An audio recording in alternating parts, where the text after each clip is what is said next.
Major Lindsey and Africa presents Bouncing Back, conversations about resilience for lawyers. Welcome to Bouncing Back, Resilience for Lawyers. This podcast is brought to you by Major Lindsey and Africa, the global leader in legal search and consulting. I'm your host, Rebecca Glatzer. I am a partner in the Associate Practice Group at Major Lindsey and Africa. In this podcast, I speak to successful professionals about the hiccups, bumps, bruises, and setbacks they've experienced in their careers and personal lives, and how they ultimately bounce back from those experiences to thrive. Today, my guest is Fitz Reed. Fitz is General Counsel and Chief Compliance Officer at Hunterbrook. Fitz joined Hunterbrook from Engine Number One, the activist investment fund, where she was the Chief Compliance Officer and Deputy General Counsel. Previously, she spent 7 years at the Securities and Exchange Commission, where she served across the examinations and enforcement divisions before becoming senior counsel to Commissioner Allison Lee. Her work spanned rulemaking, enforcement, litigation, whistleblowers, and on-site examinations of registrants, including broker-dealers, investment advisors, private fund advisors, and mutual funds. Fitz has a BBA from Pace University, an MBA from Wharton at UPenn, and a JD from Washington University School of Law in St. Louis, where she later taught federal regulations and enforcement as an adjunct professor. Fitz is on the board of directors for the National LGBTQ+ Bar Association. She has previously held a Series 7 license with FINRA and is currently registered with the State Bar in DC and New York. She is a co-founder and partner of Catoga Sports Group, a sports investment fund. Fitz is based in Oakland, California. Fitz, thank you for being my guest here today. Thank you for having me. So for many of our listeners, going in-house and being a GC of a company is kind of like the brass ring in their careers. It's something that many of them are vying for. Can you share a little bit about your career path and how you made your way to your current role? Yeah, it's not a straight path for me. I definitely took some detours along the way. So, I'm of Jamaican descent. My parents are Jamaican immigrants, moved to New York where I was raised, and I actually didn't think about law school for many years. I actually thought I would go into politics. I worked for Hillary Clinton when she was senator of New York as an intern and stayed with her for a little bit after graduation from undergrad. And I just met so many great lawyers, whether they were practicing or not, as part of working in the government. And it was really inspirational to see the various ways in which you could use your law degree. But I actually really, really enjoyed politics. But there came a point where I had to make a decision on what I wanted to do next, and inspired by the folks that I met in the government, I decided to go to law school. And I started at law school thinking that I would go into public interest, somehow make my way back into the government some way, go be a public defender. Lots of thoughts in giving back and seeing how I can make a difference. But I graduated undergrad with a degree in business, and I've always had an affinity for numbers. I was just always very good at understanding finance. It just came natural to me. And some of those courses in law school that folks avoided, I was drawn to when it came to business and finance. I didn't quite know where that would lead me, but I decided to. I found my way at the intersection of law and finance quite often, thinking about going in-house, thinking about working for a financial regulator. Those are the things that started to come my way. And so after law school, instead of going to a law firm, instead of kind of taking a traditional path that most folks take after law school, I decided to go work for a judge, clerked for a judge for a year, and then I went in-house at Wells Fargo. I often get asked, how did I get an in-house job right out of law school? And I would just say it's a bit of luck and a bit of just persistence. I spent a lot of time starting in law school, even before I graduated, just networking with people, meeting as many general counsels and deputy general counsel and chief compliance officers that I could meet, so that by the time that I graduated, I had built this incredible network of folks, and I was deliberate about keeping in touch with them throughout my law school experience. And then when I graduated, I reached out to those folks and said, "Hey, I don't want to go to a law firm. I think I'm better suited for in-house." And somebody picked up my resume and said, "I'll forward it on." And it was that kind of spark that helped me to get my foot in the door, and that's all I needed. And so, I started my legal career at Wells Fargo, working in compliance, working on regulatory compliance. I had a lot of exposure to the SEC, which was fantastic. So I took that experience and ended up going to the SEC, where I spent the bulk of my career. Working in the government was by far one of my best jobs I've ever had. Just the people you meet and the passion for the work is unparalleled. So, I spent 7 years at the SEC prosecuting and investigating financial crimes of all sorts. It was a very fulfilling job. Didn't pay very well, but it was very fulfilling. You go into public interest because you care about the work. Um, Right. and so I had a passion for that. And then from the SEC, there comes a time when you work in the government where you have to make a decision about, will you stay in the government, or do you want to try something different? uh, After 7 years in the government, I had worked in so many different levels at the SEC, from um, examinations, so going out to registered entities and knocking on doors and asking questions and making sure these were legitimate businesses, to enforcement, prosecuting cases, to working for one of the commissioners on the policy side. So just so many different levels where I had experience at the SEC. I thought it would be time for me to take that experience and maybe go in house. And I had heard about this company that had won board seats on Exxon, GM, trying to get companies to be more environmentally responsible, and thinking about their impact. And that was very inspiring to me. So I reached out to the general counsel. I reached out to the general counsel and sent him a note, and I love it. said, "Look, I I'm love it. looking for a position. I'm very inspired by the work that you're doing there." And um, he called me, and we just developed a relationship from there. And it just so happens that he was looking for a deputy general counsel and someone to take over compliance for him. And so we made that connection. I spent about 2 years at Engine Number One, the firm. Part of that business got sold, and at that point decided to look around and look for other opportunities, and landed at Hunterbrook. And funny enough, we launched today. Really exciting to be a part of another group trying to make a difference.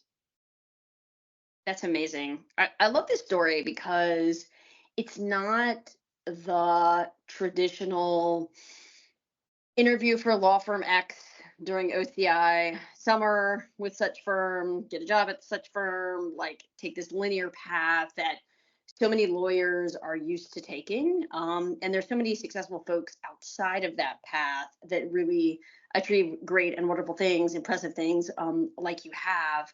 And I don't know, it just goes to show that perseverance and doing things like networking and being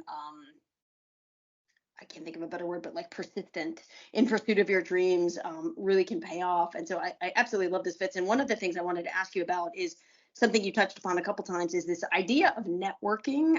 I think for a lot of people, especially if they've had that linear path where it's just like lockstep, they did what people told them to do and it worked out. When it comes to networking, it's a little bit of a fuzzy idea. And I was wondering what your thoughts are or tips might be for younger folks who are just embarking on their legal career. What does networking look like, and how should you approach it, and how do you get the attention of a very busy, deputy general counsel or some of the folks that you mentioned, or a GC? How do you get them to talk to you when you're a lowly first year or a lowly, recently graduated JD? You said two things there that are very connected for me. And one is, not taking that traditional path, and then networking. So the reason why the traditional path didn't work for me, and traditional path being, going through OCI and interviewing at law firms, is because I did it. My first year, I did interview it. Like, I got pretty good grades in law school. Yeah, I wasn't the very top of the class by any means, but I was doing all right, and I got a lot of interviews for OCI, and I can't tell you how many of them went awry very quickly. When I'm a Black queer woman and gender nonconforming, so I'm not wearing skirts to interviews. I'm not, dolled up in any way. That's not how I present, and so I looked great on paper for a lot of firms. And then when they, you know, pulled me in for an interview. This is pre-pandemic days, and it's a panel of mostly uh, straight white men asking me what diversity I could bring to their firm. Some of it was just honestly comical. Like I'm just sitting there like, Yeah, are you yeah, serious? right. And I had experiences where I was asked very uncomfortable questions. I remember an interview very distinctly where these are all top law firms, and it's incredible to me that some of the things that were said. Like I had one woman who I don't know how it came up that I'm of Jamaican descent, and she had asked me why I don't have an accent and if I can do the lovely Jamaican accent. And I was like, I'm not here to perform for Uh, you. And also, I'm from right. the U.S., so I was born and raised here. Yeah, yeah. So things like that would happen. I had one partner, a big partner at a law firm, say to me that I'm fantastic, but he didn't know how he would put me in front of his clients, which is very Oh, funny because oh, I work with a lot of those same type of clients that he's talking about. Those are the folks I work with today, and right, have no problem with. And so I right. think I very quickly realized that that traditional path was just not going to work for me. I tried it and it didn't work, and so I decided to just you know create my own space. And it's hard to say. It's difficult to say to someone who is already marginalized and from a marginalized background that they have to do the work to create their own space. But unfortunately, what I've experienced is if I don't do the work to do that, it's never going to happen, right? No one's going to do it for me, and Right. so No. I have to be my own advocate. And so my first year of law school, I decided to go to South Africa to work in legal aid instead of going to a law firm. Most fulfilling experience I've ever had. And it's unparalleled compared to some of the experiences that I know my friends had in their 1L summers. And so I don't definitely do not regret it. But I just created my own spaces and tried to do things that I found fulfilling, and not necessarily what other people said was the carved out, path to follow. Um, and part of that is networking. Part of that is finding your people, if that makes sense. You have to find the people that will invest in you, that will support you, that will talk so positively of you when you're not in the room. And those people exist. And so that was my goal and aim, was to find those people. And that it was hard because there's definitely people who lots of folks saying no, lots of folks closing doors. But for every person that closes the door, every 10 people that close the door on you, you just need that one person, that one person to pass your resume along, that one person to speak highly of you. And once that door is open, you can kind of blast through it and make spaces for other people. And so that's how I always viewed networking. And it's not necessarily what you can do for me, but what can we do for each other as a community, right? Whenever I meet someone new, lawyer or not, um, one of the things that I always say is, let me know if there's ever anything I can do to support you in your work.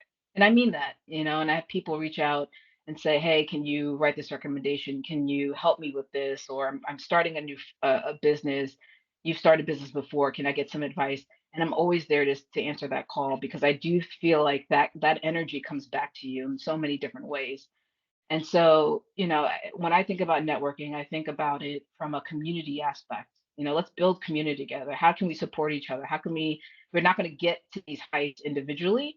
And we may not share the same identities, but there's some way in which you can support me and I can support you. And so even in law school, that's how I approached it. And so many more folks were receptive to that and willing to help me out, because they knew that if there was ever a day that they needed anything from me, I'd be there.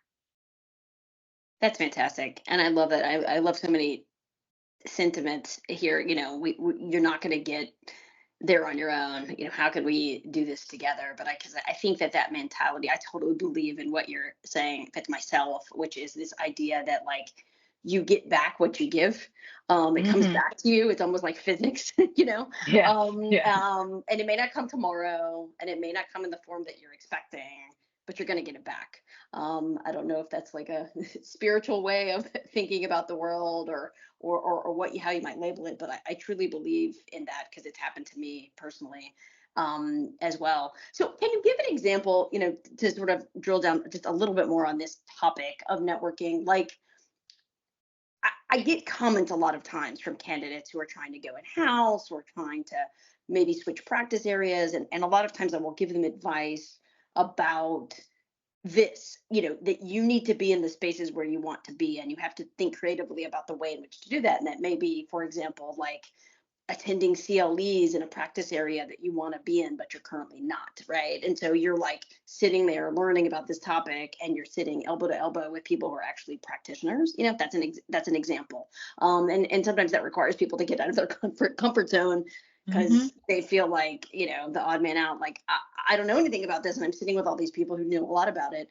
And I tease them and I say, well, here's something you should know about recruiting in life. People like to talk about themselves. And so Yes. just start asking them Yes. questions about how they got into fintech or whatever, right? So I'm curious how I'm being facetious here, as a lowly, you know, student, JD Hmm. student, first, second, third year of law school, approached people who maybe were significantly senior to you and were already at Wells Fargo, or were already practicing in finance. How did you sort of think about that or conceptualize the approach? How do I even approach them in the first place? I think you just got to realize that, you know, folks are human, right? These are not folks that are any more um, uh, valuable than you or knowledgeable than you in a lot of ways. They might have a specific specialty, but you might be able to be offer something that they have never even thought of before, or have expertise in something that they have never considered before. And so, whenever I approach someone, I don't treat them as if they're, someone special or someone better than me or anything like that. I even had that feeling in law school. I would talk to general counsels at big companies as if they were the average person, because in some ways they're just people too. And so, Right. I think you always, open the conversation with learning from them. I think one of the things that I found, and to your point, is ask people about themselves. What can I learn from you? You've accomplished so much. I'd love to learn more about how you got to where you are, and what are the things that I should be paying attention to. And people will talk for hours about that, right? And that just opens up the conversation. But you can't be afraid to approach people. I've always found that, and even if it's just to introduce yourself, because the legal community is so small, you're going to run into folks over and over again, right? And if you go to an event and you see a speaker that you like, introduce yourself. And it could just be like, hey, I'm Fitz. I'm a 1L at Washington University in St. Louis, and I'm interested in finance. Really appreciated your talk today. And that can be the conversation. And then you'll see that person again. And you can say, hey, I saw you at that other talk, and I spoke with you briefly, and I have some questions, right? And you build relationships over time like that. You find their email address. Most folks, you can find their email addresses, send them a note and say, and I used to do this all the time. I'd see a speaker, someone that I liked, someone in a high position, and I would just send them a note and say, this is who I am. I'm really interested in your career. I'm interested in finance, wondering if you had any words of advice for me. And I don't remember a time when someone didn't respond to me. People want to help, and you have to lean into that. But I would also say that you also have to know and have some certainty about what you want to do. I think that helps in getting those responses, right? If you're new to a space and don't know much about it, spend time learning about it, right? Before you approach someone, have some certainty about, what you want to do or think about in your career, where you want to be 5 to 10 years from now.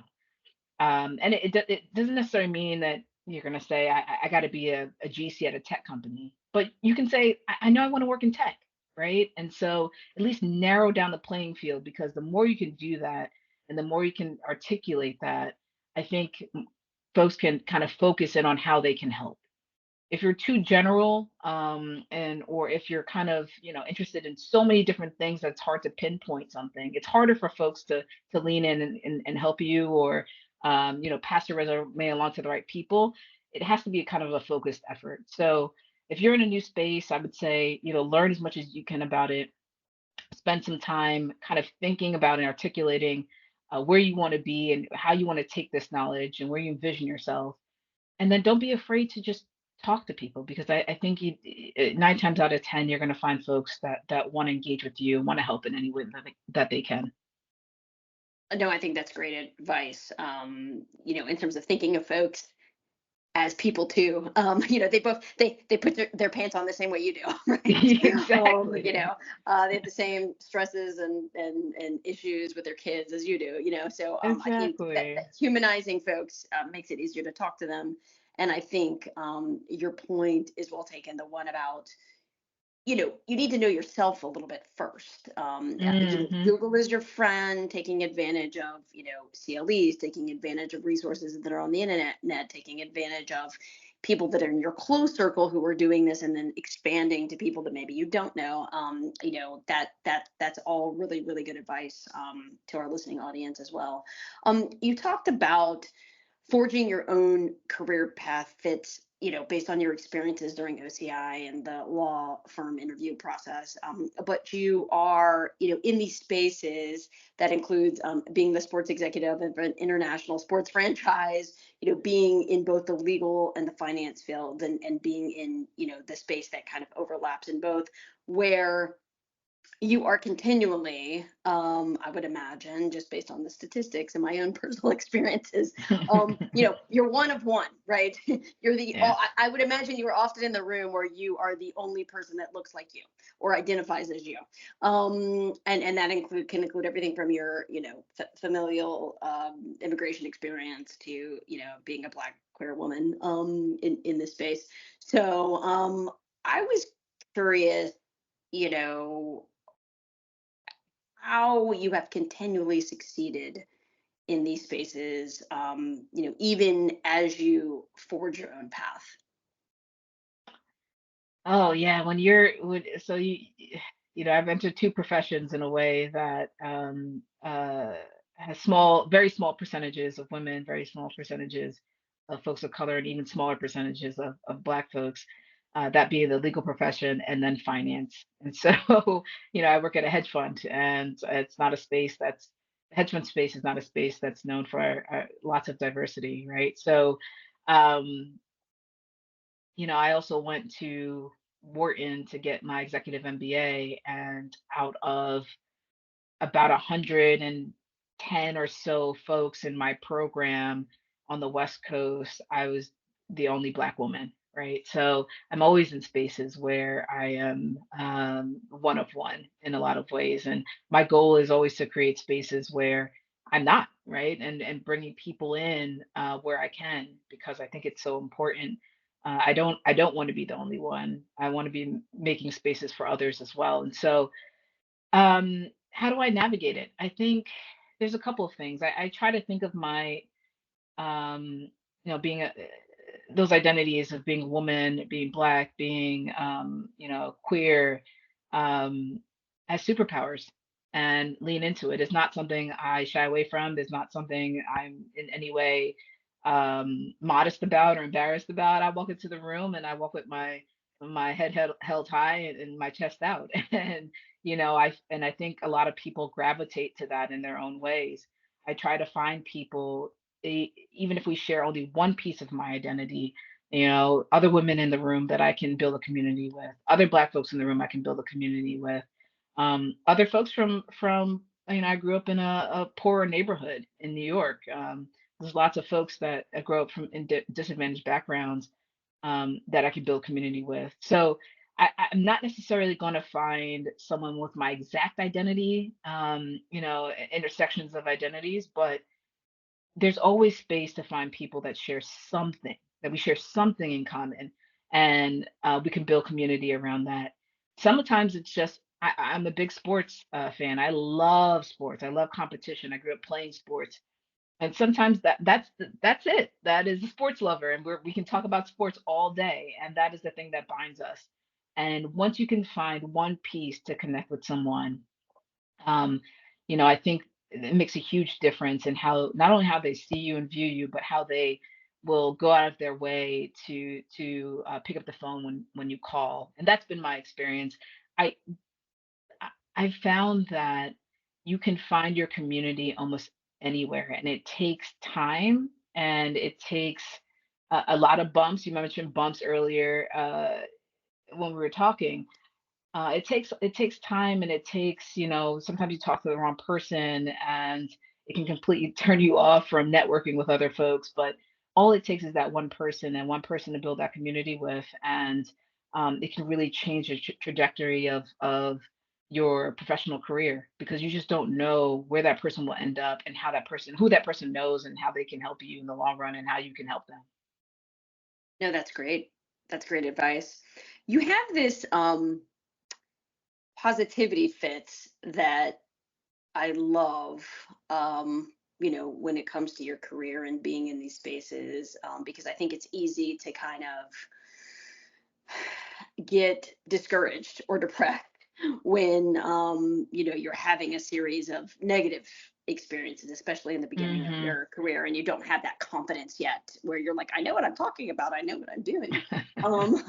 Once you have that, you're like, okay, this person who's talking to me crazy is an idiot, and I'm just gonna let that, they're in their own little world, and they don't know what they're talking about, right? And it's easy to sort of dismiss them, but in the beginning, it's a bit nerve wracking, and to me, this is a sign of resilience, Yeah. to have negative experiences and kind of just let it.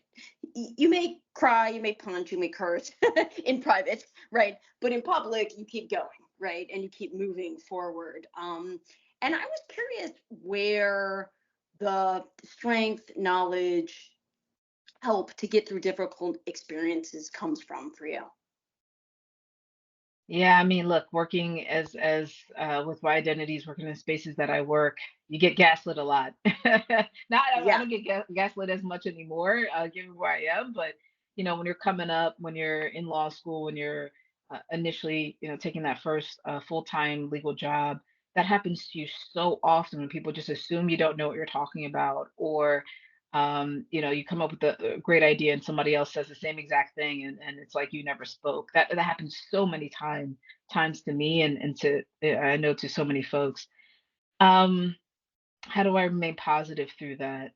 It's going to be a little cliche to say, but I do think about the people who came before me. I'm not the first, right? There are folks who have come before me who have worked in law and finance, who are Black, who are queer, who are gender nonconforming, who had to navigate these things and worse, and were able to do it. And so, in so many ways, I'm following in the footsteps of others. And I think about, as hard as it is and has been for me to get to where I am, I know it was so much harder for others. And so, I put it in perspective. And, I also have this conviction that um, things will work out. I think that, no matter how negative things get, and things have gotten negative, it's, getting no's after no's after no's for so long, or no, you can't do that. No, that's not possible. You have to build up a level of resiliency to be like, well, if you're not going to open that door for me, or if you're not going to make that happen for me, I'm going to find somebody who will. That's got to be how you um kind of navigate.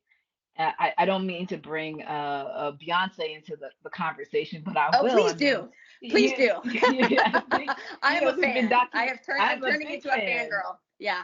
I'm a big fan. There's documentaries where she talks about, even at her level, when people tell her no or she can't do something, and she's Beyonce, and people know who she is, and she still can't get something done, or they're still telling her no, and how she has to navigate that.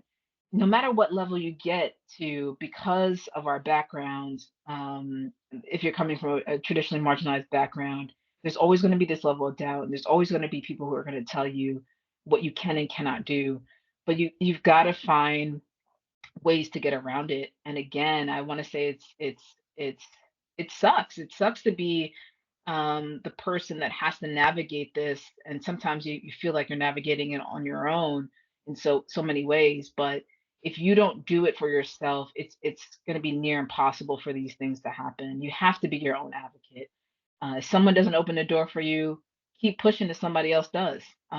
Keep having conversations around them. You just have Yeah. to, Yeah. in order to make it happen. And these things will happen, and no matter how many people tell you that something can't be done, trust me, it can be done. Um, but they may not be the right person to help you get it done. And so you just need to keep digging. And that's kind of the perspective I've taken, for a very long time, is if I get a no from someone, or someone, doesn't seem like they're willing to help me or be an advocate, then I just keep pushing till I find the person that will be. I love that. I love it. Go over them, under them, through them, around them. Yeah. But that's what I'm hearing you Yes. say. Yeah. Yes, absolutely. Yeah. No, I think that's great. I think that's a fantastic way to live. And that's how to get things done. Especially if your, identities are recognized. So I think I, that's great advice. I'll say one other thing. I'll bring you into my childhood. Um, my mother, to this day, will tell people that I was a hard-headed child. And it's true. Like, look, I was. If you told me to go right, I was going left. This is how Yeah. I was as a Yeah. kid. I was always that kid that was always trying to figure out how to do something differently, or not necessarily listening. And I can only imagine how hard it was to raise me, given that I was kind of stubborn in that way. But it's that hard-headedness and that stubbornness that helped me to get where I am today. Like, if I stopped every time someone said, oh, I can't help you with that, or no to that, I wouldn't be where I am. There's no way to accomplish these things if you're not persistent, in advocating for yourself. And so I lean into being hard-headed. I will I take love that it. any No. day, Yeah. you know? Absolutely. So, yeah, What is that quote? Apology to whoever it belongs to. It's a well-behaved women rarely make history, and exactly, I wholeheartedly exactly. believe that. So I love it. Yeah, stomp on what can and shouldn't be done. Just got Yes, to make it happen. Got to make it happen. Well, yes. I could talk to you for like hours, Fitz, but I know that you are very busy and have plenty of other things to do. So, for time, I'm going to ask this one final question. While the legal profession can be very rewarding, especially, like someone in your case has found their way in it, it can also be grueling at times. And you feel like you're being punched in the face. I'm speaking for myself. Um, what advice do you have for newly minted attorneys who are trying to find their way in this profession? Don't try to do it by yourself. Um, I think that going through law school is such an can be such an individualistic exercise, because you're kind of pitted against other people in your class. But even in law school, you find someone that your study partner, find someone who can help you, who you can help them. And that goes true for every aspect of life. I mean, you don't have to do things alone. Even when times are hard, at least you have somebody else to lean on. And you can build your own communities. It's not as if you have to go to large conferences and meet a bunch of people. If that's not for you, that's fine. You can find 3 to 4 people that you can lean on, and maybe you all get, lunch every Tuesday, or you all have a phone call to check in on each other, once a month, and talk about, navigating tough spaces or tough conversations, or navigating a job. But whoever that person is, or whoever those folks are, build a community, and however big or small, and lean on those folks as you kind of grow in your career, as you're making decisions about, what's your next move, or where you should be applying. And don't be afraid to ask for help. So much of this is being vulnerable, letting people know that, hey, I'm struggling, and I can't, I need help finding my next position, or my next job, or entering this profession, and things are scary. It's scary for everybody. So, if we can lean in, and support each other in so many different ways, and open up and be honest about where we are, and find those people that you can trust, it'll go a long way. And the final thing I'd say is you definitely want to invest in people that will invest in you. I do think that pays dividends in the long run. And so, really find those folks, find your community, find your people, and lean on them, and be transparent. And I think you'll get where you want to go. Wonderful, wonderful advice, all of it. Well, Fitz, I want to thank you so much for giving me your time and being so open and honest with me and our listeners today. I know they will get a lot out of this conversation. I certainly did, and I sincerely appreciate your time. Thank you so much for having me. This is wonderful.